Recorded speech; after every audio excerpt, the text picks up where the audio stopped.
बच्ची किस अजियत और कर्ब से गुजरती रही है बच्ची से जानते। बेटा आपका नाम क्या? दिया नाम है मेरा। क्या नाम है? दिया नाम है। दिया, आपकी क्या उम्र है? 18 साल। क्या हुआ, आप कैसे बलूचिस्तान तक पहुंची? मुझे इत्तेफाक भट्ट ने बोला था कि नौकरी का है वहाँ पे, वडेरे जो है उनकी शादियाँ होती हैं, तो इधर से जाके तो उन्होंने मुझे उधर सेल कर दिया।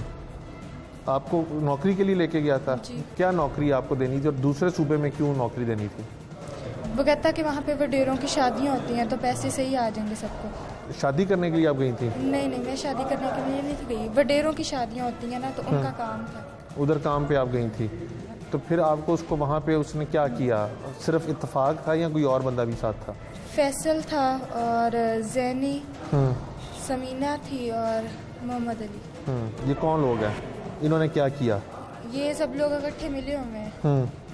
ये ऐसे लड़कियां सेल करते हैं, पर इन लोग मुझे यहाँ से झूठ बोल के लेके गए थे। आपको जब यहाँ से वो नौकरी का झांसा देख के वहाँ पे पहुँचा, तो आपको कब पता चला कि आपको यहाँ पे फ़रोख्त कर दिया गया है और पैसे किसने लिए? पैसे इत्तेफाक भट्ट ने लिए हैं, और जब यहाँ से मुझे लेके गए हैं बलूचिस्तान तक, तो तब इन्होंने मुझे नशा दे दिया था। मैं सारे रास्ते सोती रही। आपको कब पता चला कि आप जो है वो फ़रोख्त हो चुकी हैं और कितना अर्सा आप उधर रही? मैं 7 महीने उधर रही, और मुझे पता उस टाइम चला जब ये लोग पैसे लेके वापस आ रहे थे। तो आप तो गई तो सखर थी, तो आपको बाजियाब कहाँ से कराया? बलूचिस्तान से। अब वहाँ तक कैसे पहुँच गई?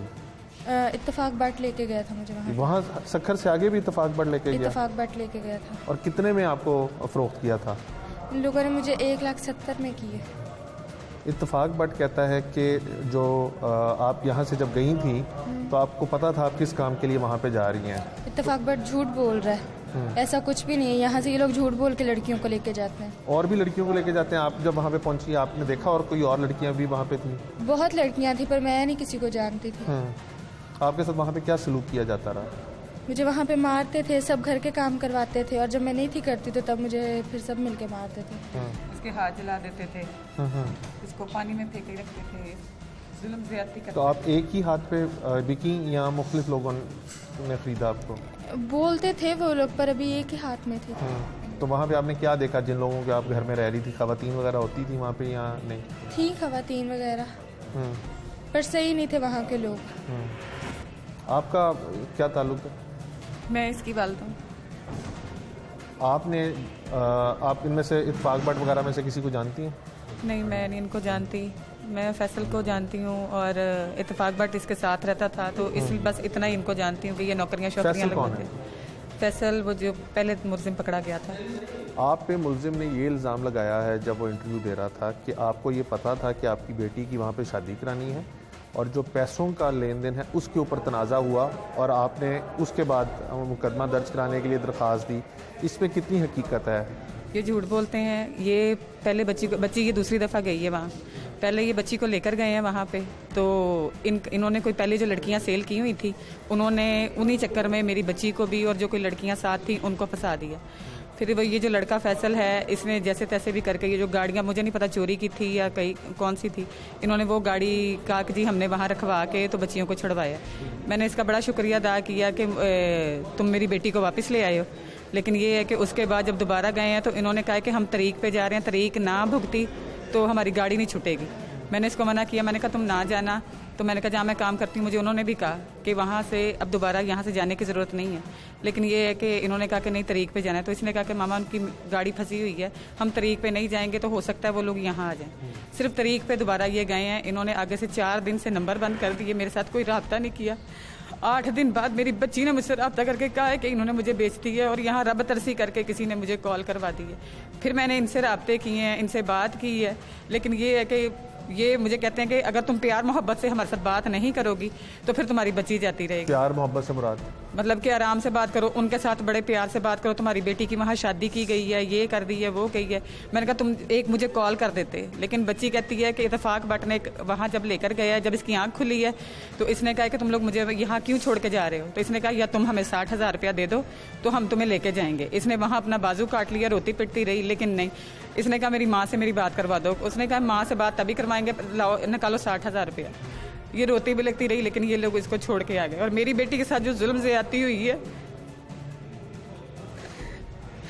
मेरी तो बेटी की इन्होंने ज़िंदगी ख़राब कर ही दी है। अब ये जो मर्ज़ी बकवास करेंगे अपने आप को साफ़ करने के लिए, जो मर्ज़ी कहें, मैं तो यही कहूँगी कि इन सारों को इस ऐसी कड़ी सज़ा देनी चाहिए। मेरी एक ही एक बेटी है, ताकि किसी और माँ की बेटी इस तरह ये ना जाके बेचें और पैसे ये खा ठूस लेते हैं।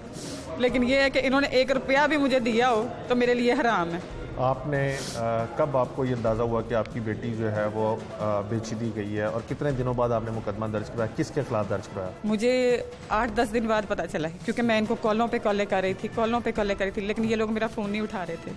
फिर जब इसने मुझसे रब्ता किया ना कि ये मामला हो गया, फिर मैंने इनको फ़ोन पे फ़ोन किए हैं। फिर इनसे मेरी गाली गलोच भी काफ़ी इसके साथ हुई है, और मुझे आगे से कहता है कि प्यार मोहब्बत से बात करें, बहन आप ऐसा करें कि थाने में जाके कहें कि मैं गई थी सखर और मुझसे ये गलती हो गई है कि मैंने अपनी बेटी की कर दी है वहाँ शादी, तो अब जो है मेरी बच्ची वहाँ खुश नहीं है, वो रहना नहीं चाहती, तो आप ऐसे करें वैसे करें। मैंने कहा मैं तो वहाँ तक गई नहीं हूँ, नहीं इसी तरह करेंगी और मुझे कोई पुलिस पकड़ नहीं सकती, ये है कि तुम जो मर्ज़ी कर लो।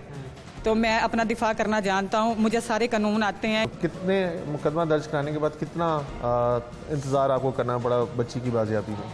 मुझे तकरीबन, मैं थानों में जाती रही हूँ, DIG दफ्तर जाती रही हूँ बार बार, लेकिन ये है कि मेरी एक वीडियो चली थी, वो SSP अल्लाह ताला उनको इतना दे कि उन्होंने मेरी मदद की है, उसके अलावा मेरी हेल्प करने के लिए कोई तैयार नहीं था। लेकिन उनकी मेहरबानी की वजह से, उनकी टीम की वजह से आज मेरी बच्ची मेरे सामने है। 7 महीने बाद मैंने अपनी बच्ची की शक्ल देखी है। 7 महीने बाद बाजियाब हुई है? हाँ जी, 7 महीने बाद, क्योंकि कोई बात ही नहीं सुन रहा था, तो 1 महीना जब हुआ आप पुलिस के पास जाती थी वो क्या कहते थे, क्यों नहीं बात सुनते थे? मेरे साथ वो 2 पुलिस वाले गए थे पहले, लेकिन वो वहाँ के मामला देख दूख के तो वापस आ गए, कहते कि बहुत ख़तरनाक इलाका है, तो हम आगे मज़ीद रेट नहीं कर सकते। लेकिन ये है कि जब SSP साहब के पास मैं 3-4 दफ़ा गई हूँ, तो फिर ये है कि उन्होंने यानी 1 महीने के अंदर कोशिश करके तो मेरी बच्ची मुझे ला दी है, तो मैं उनकी बड़ी शुक्रगुजार हूँ, SSP इमरान साहब की। ये कहते हैं कि इन्होंने कोई दफ्तर बनाया हुआ जहाँ पे लड़कियों को नौकरियाँ देते हैं? हाँ जी। आपको क्या पता था इनके बारे में? मुझे यही था कि ये घरों में, मैं खुद भी घरों में काम करती हूँ, तो मुझे यही था कि किसी घर में लड़की रखवा दी दिन रात के लिए, या काम पे दिलवा दिया, या सुबह से शाम तक काम दिलवा दिया, क्योंकि ये छोटी सी थी जब से इनके वालिद फौत हो गए, तो मैं इसको साथ ही काम पे ले जाती हूँ, तो साथ ही लेकर आती हूँ। तो मेरे जो है वो एक घर जो है यहाँ से चला गया, तो मैंने इनको यही कहा, मैंने कहा काम नहीं है तो हमारे पास तो कोई, उसने कहा हाँ काम है, लेकिन ये है कि मैंने घर चेंज करना था, जिस वजह से उन्होंने इसको लालच दिया कि तुम लोग मकान बदल लोगे, वडेरों के वहाँ शादियाँ होती हैं तो काम करने के वो अच्छे खासे पैसे दे देंगे। लेकिन फिर भी मुझे डर था, मैंने कहा दिया, मैंने कहा तुम ना जाओ। लेकिन ये है कि इसने कहा कि नहीं मामा कुछ नहीं होता, मैं उनके साथ चली जाती हूँ, हमने 3-4 दिन में तो वापस आ जाना है। लेकिन ये है कि आगे से इन्होंने क्या से क्या कर दिया। क्या कहेंगे बात? मैं यही कहूँगी कि इन सब मुलजिमों को पकड़ा जाए और इनको ऐसी सज़ा दी जाए कि आगे से किसी की बच्ची को ना लेके जा सकेंगे कहीं। और जो इल्ज़ाम आपके ऊपर लगा रहे हैं आप उनके मुतालिक क्या कहेंगे? ये सारे बेबुनियाद है, झूठे हैं। ऊपर जो बैठा हुआ है वो देख रहा है, वो ज़्यादा बेहतर। अगर उसने मेरी बेटी यहाँ तक ला दी है दुआओं के वसीला से, या SP साहब की मेहरबानी की वजह से मेरी बेटी आ गई है, तो वही इनको बेहतर सज़ा देगा। लेकिन मेरी तो यही गुजारिश है कि इनको ये कभी बाहर ना निकल सकें। बहुत शुक्रिया।